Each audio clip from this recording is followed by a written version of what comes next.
If you're on social media, that's great. Maybe lots of people are seeing you. Maybe they're engaging, maybe they're just scrolling past. But at the point where they give you their email address to say, yes, I want to hear from you, that's a real honor for any business. If you're sending things that are irrelevant to them, then it might annoy them. And you don't want to just kind of batch and blast like we used to do. It isn't about our list size. It's about people actually engaging, doing the things that we actually want them to do.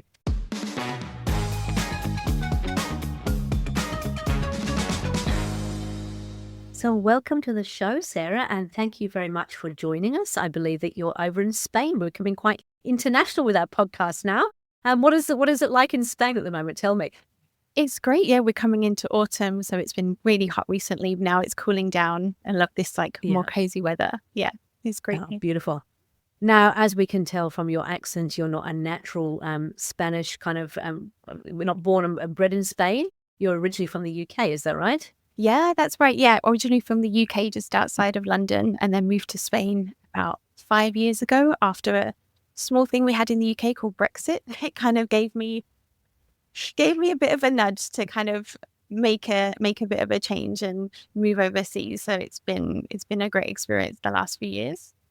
Oh, fantastic. And we were just chatting before we came onto the podcast, but I'd love you to share your story with the listeners because you're now very much an expert in email marketing and automation, but that's not where it started, was it? So tell us about how you started out. Yeah, the start of my career, big department store called Debenhams in the UK. I was working in their IT department, in their systems team, and we were building a single customer view database for them. So as you can imagine, that's huge. So many different shopping departments, people shopping multiple places and buying lots of things, different parts, different times in their life, like kids wear, homeware, beauty, all of that. And they wanted to build a single customer view to understand all of those individual customers so that the marketing team could deliver the right message to them at the right time. And so I was on that team building that database. And at the end of it, when we had it, the marketing team kind of asked me to join them in their email department. And yeah, so since then I've been building lots of different like email automations for different businesses since then. It's been great. Fantastic. So not from a marketing background originally, but that whole single source of data. So I had a corporate career before I got involved in entrepreneurship. And I know that, I used to work for an insurance company where we had massive amounts of data. We were trying to pull it all together. It's not as easy as it sounds, is it? Because it sounds beautiful and fun, and let's have a single source of customer database. Of course, I'm assuming, it's a little bit more challenging than that, isn't it? Yeah, exactly. Especially where you have maybe an online store and then a bricks and mortar store, and then like what Debenhams had in their beauty department. Actually, they had pieces of paper at the different counters for like their loyal customers and what they were coming back for. So, and they had a loyalty scheme as well. So there was lots of different data touch points that we were gathering together to get that holistic view of customers. And it can be very tricky, but yeah, once you have it, that data, as you can imagine, is priceless and invaluable. Exactly. And then what you can do then is with email journeys and automations, you can make sure that you're firstly not like over communicating to any customers. You can segment them properly and then also reach them at the right time, as I say. So kind of what their typical shopping habits are, when they might be lapsing, what they might be interested in hearing about, and that kind of thing. So there's so many places you can go, and a lot of people might feel overwhelmed by all of this data, but it is just kind of finding those nuggets of information and then putting in place kind of the biggest, I guess what I would call like relationship building and kind of making sure that it's profitable at the same time. But yeah, it's kind of taking that whole holistic view. And I think that's one of the things that you just touched on there is really, really important is that, we can actually over communicate to customers if we don't segment properly. Right? So I come from a marketing background. That was my original background was actually food science, but after food science was marketing. And, it is very, very challenging to make sure that we don't over communicate, but also communicate things that are completely useless to the customers that we're actually dealing with. Yeah, 100%. And also now people are much more savvy. So they know that you should know about them. They know that if you're on their website and browsing, they are almost like expecting you to personalize the communications to them. Not in a creepy way, but just if you're sending things that are irrelevant to them, then it might, kind of annoy them. And you don't want to just kind of batch and blast like we used to do. You want to segment your audience. And so that firstly, you are building that relationship with them. They feel kind of like you know them and that you're there for them, delivering them value, and not kind of sending them things that is going to switch them off and make them hit that unsubscribe button. And then you can't talk to them about anything. So it is a fine line, like of kind of having that data and using it for good. And so, I mean, Debenhams, I know Debenhams, obviously being from the UK originally, but I mean, people might not know, but I mean, it is a large department store. I'm assuming it's got tens of thousands of customers across the different departments and things, which means people are probably listening to this kind of going, yeah, but my business has only got, 5,000 customers or a couple of hundred customers, Yeah. whatever it might be. What are the lessons that you kind of learned from that bigger store that you can now bring into the work that you do with more smaller entrepreneurial, privately owned businesses? Mm-hmm. Definitely something that I really love to do with the clients that I work with is firstly look at that customer life cycle. So new customers, new kind of people coming in who are just finding out about you, and then people who are shopping for the first time. And then at the other end of the funnel, maybe they're kind of looking like they might lapse. And looking at that whole customer life cycle and making sure that there are different touch points that we are hitting along the way. So as people are coming in, educating them a bit more about your products or your services, and then getting them to be first-time buyers. And then how do we talk to them after they're that first-time buyer and kind of helping them use the product or the service in the right way, cross-sell or upselling to other things that might be helpful for them. And then once you understand what the buying life cycle is, then you might be able to see, okay, this customer's looking like they might lapse, so let's put some things in place then. And so what I really like to do with clients when I first come in to work with them on their email marketing and automations is kind of take the 4 foundational flows is what I like to see that people are having. And if you have these, then seeing how you can optimize them. But if you don't, then this is a really great place to start. And what those 4 foundational flows are: a welcome flow that's educational, telling them about the brand and your products and services. And then an abandoned browse or abandoned cart, if you are an e-commerce business, that always is like one of the top automations that clients have that I work with. A post-purchase. So as I say, once they've made a purchase, helping them with what they bought or helping them like discover other things that you do. And then that lapsed kind of customer journey. So putting those in place, I think, is such a good foundation for any business. And if you don't have those, then any one of those is a great opportunity to kind of just put in place kind of as a starting point. Perfect. It is interesting, actually. I've been paying a lot more attention to this now because I think that we are bombarded with, AI generated, very generic stuff at times, and it's really obvious that it's that. But I have had a great experience. I'm trying to remember the brand, but I actually just bought some bedding, my room over here in Melbourne in my new home. And it is 2 lads that started this company. And they, first of all, the way that they actually kind of promoted their bedding really spoke to me. They had sort of certain features and things like, when you're, I don't know about you, but I hate making the bed. It's one of my worst kind of nightmares. I really don't enjoy it. And they had things like making sure that you knew that the fitted sheet was the right way around. Trying to put a fitted sheet onto a king size bed where one side is short, one side's long. They've solved that. When it comes to the shot sheet on top, they put a logo on it so you know exactly when it's in the middle. So you've actually got it evenly spread either side of it.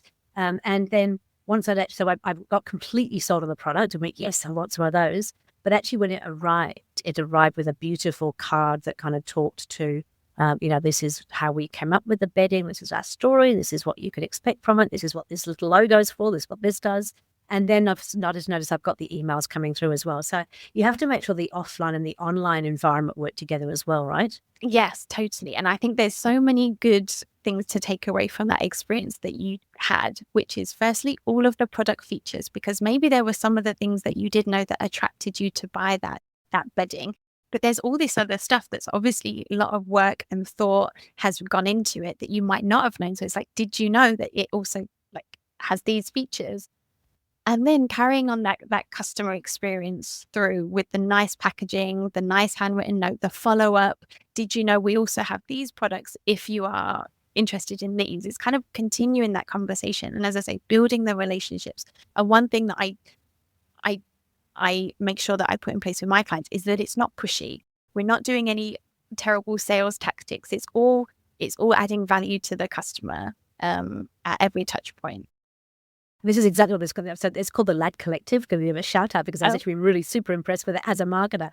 But yes, so that the original email was like, this is how you use the sheets. This is what they're made of. This is how you, even just things down to like how you wash them, how you dry them. All of that stuff was kind of given to me in the mixture of the online and offline environment. And it's just made me kind of rave about the experience so far. Haven't actually slept on the sheets yet, so I'll let you know how that goes. But certainly from a well, that's what's so amazing is that you haven't even used it yet, and you're like, I'm already loving this experience and everything about it. You just and I think that's what's so good as well, is because sometimes as business owners, we know all of these different things and the thought that's gone into it. And sometimes we just assume that our customer might know as well. That's why they've come to us, or that they've read all of the information that we've put on the website, on the product description, but maybe they haven't. So just making sure that we're like reinforcing that message and how to use it and everything like that is really helpful and builds that brand relationship. It's fantastic. So we're talking about the welcome email, the abandoned cart, post-purchase, and then obviously lapsed customers as well. Okay, so it isn't just about emails, is it? It really is about the entire customer journey. And I guess that before you start to develop any of this stuff, you really need to understand that customer journey from the start, right the way, the whole life cycle. How do people even start to think about that if they haven't thought about it? Yeah, I work with a lot of clients who struggle with like just not knowing where to start, right? It's like they know that they need this in place, or they've heard that this is something that's really needed to help scale the business, but where to start? And really it comes down to mapping out that customer journey. And so when I first come into work with clients is do an audit of what's in place currently. How does a customer find out about you? How do you bring them into your world? How do you welcome them? And then when they're making that purchase, what does that look like? And mapping out that customer journey, it's really fun. Like it's like a lot of clients don't even know like a lot of the stuff, right? That like a customer might hit a bit of a brick wall at some point. And so just bringing those out to light, mapping that out. And then layering on what are the points where we could communicate to a customer to help them along that journey currently that aren't in place. So what are the gaps in the communication where we might be able to send them an email or a follow-up, to see if they need any help. Just to kind of, as I say, like smooth out that customer journey a bit more to get them where they need to be. One of the things that I keep hearing is, with AI and everything else that's going on is that, email is dead. Nobody responds to emails anymore. What would you say to that? I really believe that email is the biggest channel for relationship building between a business and their customer. Because if you're on social media, that's great. Maybe lots of people are seeing you. Maybe they're engaging. Maybe they're just scrolling past. But at the point where they give you their email address to say, yes, I want to hear from you, that's a real honor for any business. And you want to make sure that you are kind of doing right by the customer. They've given you access to their inbox. And also if you see like on social media now, kind of impression rates or view rates are super low, like 3% potentially, whereas email open rates are 40% and above often. So if you are sending emails to customers, they're more likely to open them and read them than if you're, doing some other type of digital marketing. So, and often we see that conversion rates from emails are really high because we're building that relationship with them. And if we're segmenting properly, like we've discussed, and making sure we're talking to the customer about things that they're interested in, then at the time that they're ready to buy or book, then you're there in their inbox. So definitely email is not dead. And in fact, it's Not getting, dead. it's getting even more fun with all of this data that we have and the segmentation that you can build. And definitely, like you mentioned before, some people can feel overwhelmed because there is lots of options. There is lots of opportunity that you can see in the data, but just starting small, getting some basic things in place, maybe doing some A/B testing of things can really help. But just getting those foundations in place and then developing from there, depending on the business need and the business strategy. Like if you are seeing that a lot of customers are lapsing, maybe that's where you want to focus. But yeah, as I say, just getting things in place simply at first it will really drive the business forward, I believe. And I guess, one of the things about making sure you've got clean data as well, isn't it? I mean, you would have noticed, as I assume with the Debenhams project, is that having a single source of your data, or your customer information, you have to make sure that you have clean data. Otherwise, you could potentially be sending out the same email 3-4 times to the same person. What are some of the, I guess, what are some of the pitfalls? What are the mistakes you've seen people make? Almost like the moments where it's like, oh my goodness, how did that happen? Yeah, definitely. I think there's a lot of things that can sometimes go wrong with data, I assume, but that's when it gets maybe into the wrong hands. If you have like a junior member of staff who is like segmenting and accidentally bringing in people that haven't shopped in 3 years or whatever into like the regular communications, you might want to talk to them a bit differently. So yeah, I think that some of the oops moments can be around like recency and frequency. Just being careful to not over communicate to people who look to be lapsing. So what we would typically do is if customers are engaging, then they can get emails more frequently than someone who is less engaged. And that's a good way to also kind of bring down your list volume, because sometimes with some email platforms, they charge by like the number of emails that you send. Yeah, exactly. So just making sure that we're segmenting smartly for people who seem to be engaged, making sure that we are communicating to them. And if people are like not as engaged, pulling back a bit, making sure that the message is right for them to try and get them back into the engaged segments. And you talked about A/B testing, and I'm not sure this is done often enough in the environment that I work within, at least in terms of, you have got the opportunity to test different things to see what has the best result. Talk me through that a little bit in terms of how you approach that. Yeah, there's lots of different types of A/B testing you could do with subject lines, because obviously subject lines will drive the open rate. And so an increase in open rate is just on the whole a lot better, because if you've crafted this great email, then not as many people are opening it, then it kind of falls flat. But subject line testing is great. And then within the email, testing copy, testing design, things like that. And sometimes I always love to do A/B testing on automation journeys, because people are with journeys where people are kind of entering because they've made a certain behavior or it's date based or something like that. People are entering all the time. So you can leave that A/B test running for say 3 months, come back to it, see that like, oh, this email with this particular design had like a higher conversion rate than B. And testing things like that actually over time can make such a big difference to the business. If something has a 5% conversion rate higher than something else, then imagine if that's running automatically, then that's kind of just increasing the base revenue of your email channel. So A/B testing is key. It's quite simple to implement in a lot of platforms. It's something that comes like natively. So you can do it, and it's not such a big lift. So if you have a small team, it's not such a big lift for them to set something up and run and then come back to it in 4 weeks, 3 months, whatever it might be.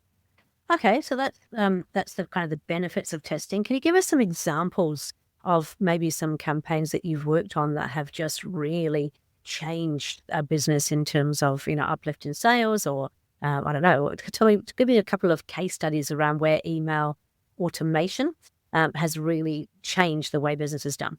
Yeah, one of my favorite products I worked on was in the beauty department at Debenhams. So with beauty products, people do tend to have a kind of a frequency of when they buy, say, a mascara, like once every 4 months or something like that.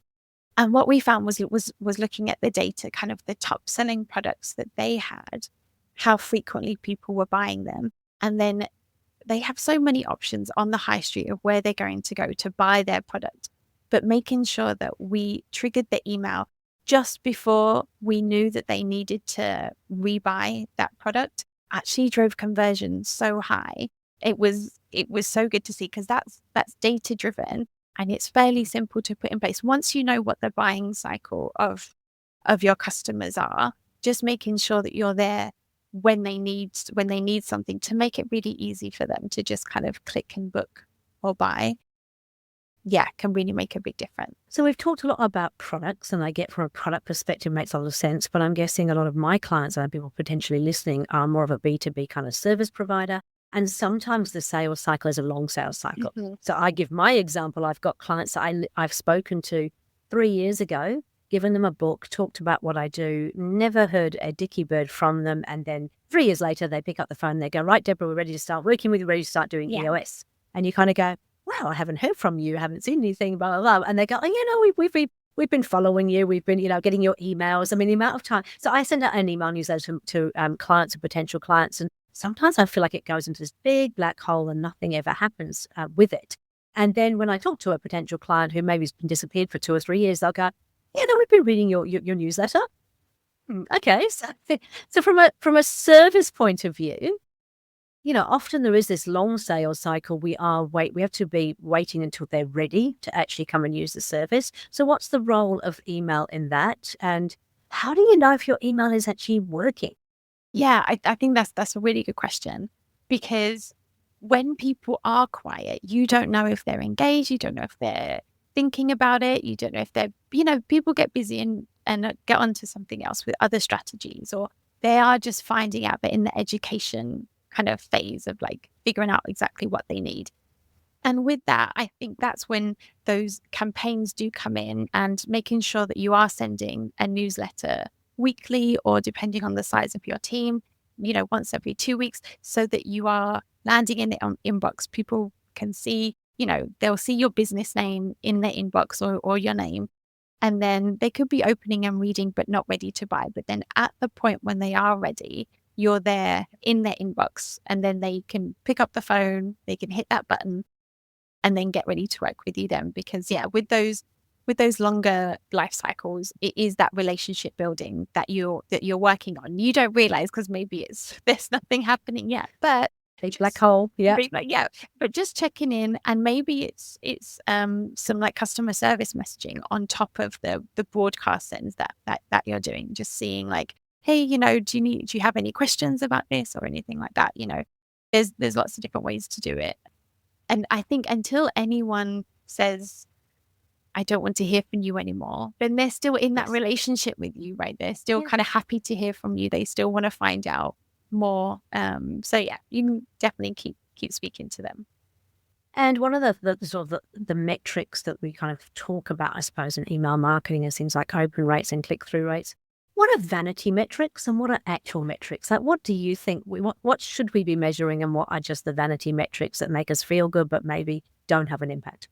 Yeah, I think it depends on what your objectives are, but open rates and click rates do give you an idea of how engaged your audience is. But I would only typically look at that trended, not of like one specific email or one specific month, but it's just overall, how engaged is my audience. The key metrics probably for most businesses are conversions. And so no matter how big your list is or how small your list is how many people are kind of clicking and making a booking from those emails. Because you can have a list size of, 200 people, but if they're engaged and and you get a good conversion rate from that, that's much better than having, thousands of people on your list and the messages just aren't landing and people aren't converting. So I think sometimes list size can be a bit of a vanity metric, like my list size is this big. But really, how many people are doing what you want them to do, which is engaging and booking or buying with you. Those are the key metrics. Yeah, I think it's interesting because I remember in doing the podcast, it's like, people often launch a podcast. I think we've been going for almost 4 years now. But people often launch a podcast and they expect to get tens of thousands of people kind of listening in within the first few months, and then they worry that they haven't. And it's like, again, I think they are vanity metrics, because isn't it better to have potentially a couple of hundred people who are listening every week? And imagine that's like being in front of an audience of 200 people in doing a keynote speech that are actually genuinely interested in hearing what you have to say, as opposed to 10,000 people who potentially are paying zero attention to you and are off doing other things while they're listening. So I think it's important to think about what is the real measure of success look like. It's not about numbers. It's about what, as you said, what do they do? How do they engage? Yeah, and I love that analogy of imagine your email audience as people in a room. Like if you've got Yeah. 100 people on your email list, you would love to be able to be in a room with 100 people and just say, "Hey, here's what I do. Here's how I serve. Here's what, my business does." You would love that, but sometimes people feel like that's not that big a list. But really, like if you think of those people as individuals, and when you're crafting your email messages to them, actually thinking of them as individuals and people and someone that you're speaking to one, I think that is something that is like really invaluable to your marketing. Okay, there's probably huge amounts that we can talk about in terms of email marketing, but from a business owner's point of view, I think the key messages so far is email is definitely not dead. There is still plenty of opportunity. In fact, it is getting stronger and stronger in terms of a medium. It isn't about our list size. It's about people actually engaging, doing the things that we actually want them to do. It's really important to at least have those kind of 4 basics: the welcome email, the abandoned cart, the post-purchase, the lapsed customer kind of email sorts it up. But more importantly, it really is about going kind of almost back to basics before you start building this pathway to think about that customer journey, segmenting them into the right sort of segments. So you're not just blasting stuff out, but you're speaking to them on a personal level, and then crafting the message too to make sure that you are actually speaking to a human, not a generic one-size-fits-all email. Yeah, I love that. That's a great summary. And actually, I have a free guide for your audience to help them implement some of these strategies. If you want, maybe we can share in the show notes. Yes. But yeah, it talks about segmentation, how to do it rather than the batch and blast, like how best to go about those first steps into segmenting, and then the journey emails, implementing those, and then what metrics should be measured, not those vanity metrics that we talked about. Perfect. And if we've got somebody listening at the moment who isn't sending out regular emails, and when I say regular, I mean, I heard you say weekly, maybe you can't do weekly, but even monthly. If you're not sending out regular emails, maybe you haven't even started doing it. What would you suggest? What's your advice to them? I would say it depends if you even have like much of a list. If you have even started a list, then just start sending messages out now, especially, coming up to the end of this year and into the new year. Just start sending, and depending on what you're selling, like you just want to make sure that you're giving value to your customers. So maybe as you kind of are starting to put together your messaging calendar, what do you think people are wanting from you right now, and making sure that you're talking to that. And then really it's all just testing and learning. So putting together something to send out, seeing how it lands. You're not going to get things right every time. You're not going to get it right definitely the first time, but starting to kind of send some kind of messages to your audience is definitely a good start. And depending on if you even have a team, because some people don't have maybe one person on like their marketing team doing all of the digital marketing or whatever. So it also just depends on if you have somebody able to, what are they capable of doing at the moment, and or do you need some help for someone to come in and help put together a strategy and implementing that. And I'm guessing that's a lot of the work that you do is actually helping teams to get to that strategy so they can then execute that on an ongoing basis. Yeah, exactly. And as I say, if there is some kind of team at the moment, there's someone in the business to do it, then what we can do is come in and help put a strategy together and a plan together, and then the team can implement. But if actually there's no bandwidth in the team, and people need help implementing, like what are those messages, building the email, sending them out, segmenting the audience, then that's something that we can help with as well. Hey, look, I always ask my guests to ensure that we have a couple of top tips and tools so when people are listening in, they're not only motivated and inspired to do something like send out their first emails or review their segmentation or review their database, but also they can walk away with real pragmatic things they can actually do. So what would be your 3 top tips or tools for email automation, email marketing? The first thing I would recommend is taking a look at your website and where are you capturing, customer data and opt-ins at the minute, and is there some improvements you can make there, or if you're actually not, then implementing something to capture those opt-ins. I guess the B2B stuff is things like white papers or ebooks or whatever, but how else does one capture that data? Yeah, I think, giving away a freebie like you say that will kind of bring value to the audience is a great way. Always having something in the footer of your website if people want to hear more. If you have other forms like contact forms, even like a simple checkbox, anywhere where you have a form, allowing people to kind of opt into those other email messages is definitely a big win. So yeah, and pop-ups and things like that. Perfect. Okay, so that is about making sure you've got that ability to have captured data and have people opt in to your emails. And then the second is having a look at what you have in place at the moment. So when people are coming into your world and they're, getting that white paper or downloading whatever it is you have to offer them, is then putting in that welcome journey in place. Like if they're interested in this thing, how can you help them implement it? What other information do you have? Maybe doing some, even just 2 or 3 simple follow-up emails after they've done that. I think that will definitely help with building that relationship with the customers, because they've shown an interest in something. So let's make sure that we're kind of continuing that conversation. Perfect. And from my example, that's the sheets and getting the information about how to use them and their features and things after I've actually bought them was fantastic. Yeah.